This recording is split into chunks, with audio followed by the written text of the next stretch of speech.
जय हिंद, जय भारत। और आप इस समय देख रहे हैं CCN न्यूज़ 24 चैनल। मेरा नाम है दिनेश गर्ग जैन, कड़वे सवालों वाला।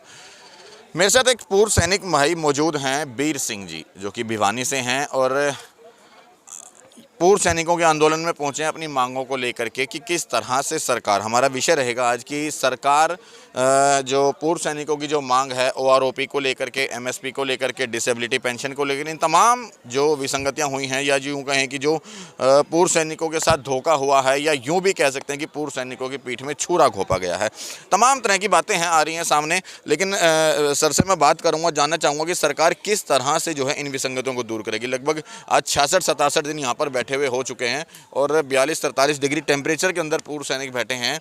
पहले तो आपके जज्बे को सलाम करूंगा सर। जय हिंद, जय भारत जी।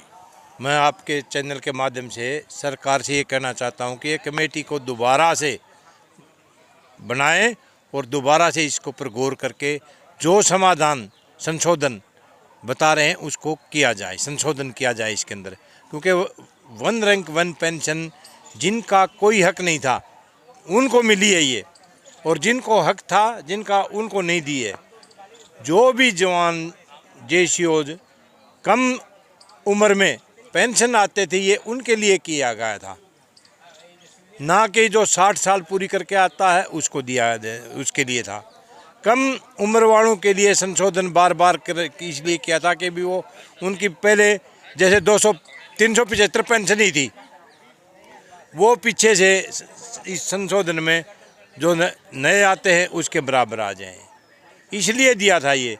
लेकिन क्या है कि जो हमारा संगठन था एक, उसमें कुछ एक इस प्रकार के तत्व मौजूद थे जिन्होंने पूरा का पूरा ऑफिसर को दिया है। हमें एतराज़ नहीं है ऑफिसर को मत दो, ऑफिसर को भी दीजिए, लेकिन उसी रेशो से जवान को और JCOs को उनको भी दीजिए।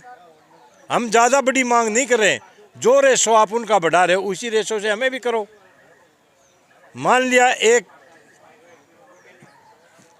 मैं जब पेंशन आया मेरी पेंशन बनती थी 4,660 रुपये, लेकिन मेरी बेसिक क्या थी 7800 रुपये। लेकिन लेते क्या थे, लास्ट ड्रान लेते थे। जो आदमी उस रैंक की लास्ट पे होती थी 9,320 रुपये, उसका 50% देते थे। लेकिन अब तो वो भी नहीं ले रहे। अब तो जो हाजिर में ड्रान है जितना वो ले रहा है उसका 50% दे दिया। अगर उसका लेते हो तो आपने उसका 70% देना चाहिए। अगर आप पूरी लास्ट पे लेते हो उस रैंक की जो इंक्रीमेंट तक के उस तक पहुंचता है, उसको लास्ट तक लेते हो तो उसकी 50% पेंशन देनी चाहिए। अभी वो भी नहीं दे रहे। सभी के साथ बड़ा इसमें धोखा किया गया है। तो वीर सिंह जी, जो है धोखा, अफसरों ने आप लोगों को किस तरह से धोखा दिया? अफसर क्या करते हैं? अफसर करते क्या हैं, जो अध्यक्ष बनाए थे हमारे जो संगठन के, वो अफसर थे। जो बात करने के लिए गए वो अफसर थे। JCO जवान को किसी को ले नहीं गए। JCO जवान को भी जाना चाहिए था कि भाई हो क्या रहा है। बोले हमें ये विश्वास था कि अभी जो भी ये जाएंगे करेंगे वो हमारे सब के लिए करेंगे। हमें ये विश्वास नहीं था कि वो हमारे लिए नहीं करेंगे, कि पूरी मलाई अफसर ले जाएगा और नीचे वालों को कुछ नहीं देगा। हमें इस चीज़ का पता नहीं था कि भाई ये हमारे साथ इतना बड़ा धोखा करेंगे। उन्होंने धोखा कर दिया। अब हम 20 फरवरी को जब इनका लेटर जारी हुआ तब जागरूकता आई है कि अभी हमारे साथ तो क्लियर धोखा कर दिया इन्होंने। अब 30 अप्रैल को क्या होने वाला है?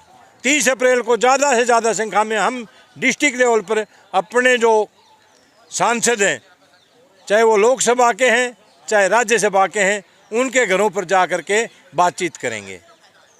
पूरे भारत के सैनिक क्या करने वाले? पूरे भारत के सैनिक हर डिस्ट्रिक्ट में हर लेवल पर अपने अपने सांसद और राज्यसभा सदस्य जो भी हैं, लोकसभा सदस्य राज्यसभा सदस्य हैं, उनके घरों पर जाएंगे और उनको ज्ञापन देंगे, उनसे बातचीत करेंगे इस बारे में। उससे क्या होगा?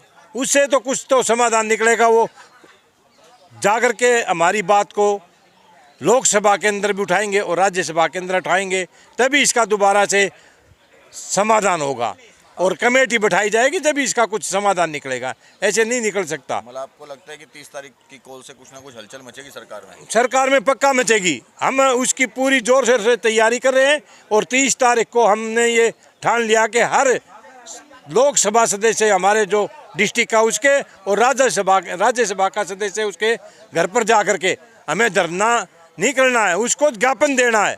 कहने का हमारा मतलब ये है कि भी हमारी आवाज़ भी उठाओ आप लोग। अच्छा, जवान का और किस तरह से शोषण जो है सेना में मतलब जो है हो जाता है? ये बड़े लंबी बातें हैं। अच्छा। जवान का शोषण करने के बहुत ज़्यादा तरीके हैं। मैं जवान का भी गया था, जवानों के साथ जो कर रहे हैं, एक जवान को जैसे हेल्पर के तौर पर लेते हैं, वहाँ पर बहुत कुछ होता है। वो घर की बातें हैं, मैं उन बातों पर ना जाते हुए जो घरेलू मैटर हैं वो एक अलग बातें हैं, उनका समाधान भी करवाएंगे धीरे धीरे। पहले इसे 1 रैंक 1 पेंशन पर आएंगे, जिसमें डिसेबिलिटी पेंशन है, MSP है और दूसरी चीज़ें हैं, इनके ऊपर जोर दे रहे हैं। बाकी दूसरे जो शोषण की कार्रवाई है ये आज से नहीं है। रघुकुल रीत सदा चली आई, प्राण जाई पर वचन न जाई। हमेशा से बड़ी मछली ने छोटी मछली को निगला है, वो खाती है, उसका चारा ही वही है, उसका फ़ायदा ही वो है।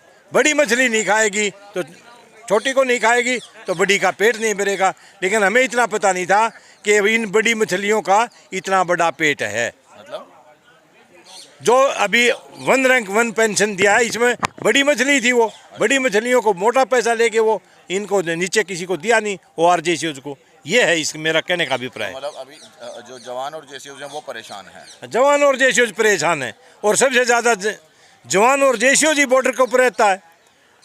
कंपनी में मैं रह के आया हूँ, कंपनी में एक अफसर होता है और वो भी पीछे कंपनी के हेडक्वार्टर में रहेगा। लेकिन GD बख्शी साहब तो आप लोगों के लिए लड़ते हैं हमेशा, जब भी देखा है। GD बख्शी साहब की बातों से मैं बहुत सहमत हूँ। उनके वीडियो यानी TV के ऊपर डिबेट भी सुनता हूँ, उनकी बातें भी सुनता हूँ, वो एक बहुत अच्छी बात कहते हैं। लेकिन GD बख्शी साहब का तो उसमें कोई हाथ ही नहीं है। GD बख्शी साहब तो रक्षा सलाहकार हैं, न कि इसमें। सतवीर सिंह बनाया था अध्यक्ष हमने। हाँ। 1 रैंक 1 पेंशन का जो भूतपूर्व सैनिक संगठन था, उसका अध्यक्ष मेजर जनरल सतवीर सिंह को बनाया गया था। धोखाधड़ी उन्होंने की है। सतवीर जी ने धोखा किया? हाँ, सतवीर सिंह ने किया है जी, क्लियर है। उन्होंने किया है। जब एक पार्टी का किसी संगठन का अध्यक्ष है, वो उसको तो पता रहता है कहाँ पर बातें होनी है, कहाँ पर नहीं होनी है। जो बातें थी वो उसने छुपाई हैं। नहीं तो संगठन में आता, ये कहता अभी मेरी बात को, आप लोगों की जो मांग है उसको सरकार नहीं मान रही है तो हम उसका आगे और जारी रखते। उन्होंने कहा कि जी मैं सारा काम करवा देंगे, अभी हमारी बात चल रही है सरकार से। उन्होंने जो बना के दिया प्रोफार्मा, उसी पर वो हो गया सारी कार्रवाई। मतलब सतवीर साहब ने पूर्व सैनिकों को धोखा दिया है, क्लियर धोखा दिया है ये। अभी ज़्यादा इससे मैं कुछ कहते हुए मैं ज़्यादा नहीं कहूँगा। ये हम जब तक धरना प्रदर्शन जोर शोर से नहीं करेंगे, जब तक सरकार के कानों पर भी जूं नहीं रेंगेगी। सरकार भी अंधी और बहरी हो रही है। क्यों? इनको पता है जाएंगे कहाँ ये। तो यही है हमारा कि सरकार से भी कहना है कि इस विसंगति को दूर करने की कृपा करे। जय हिंद, जय भारत, वंदे मातरम।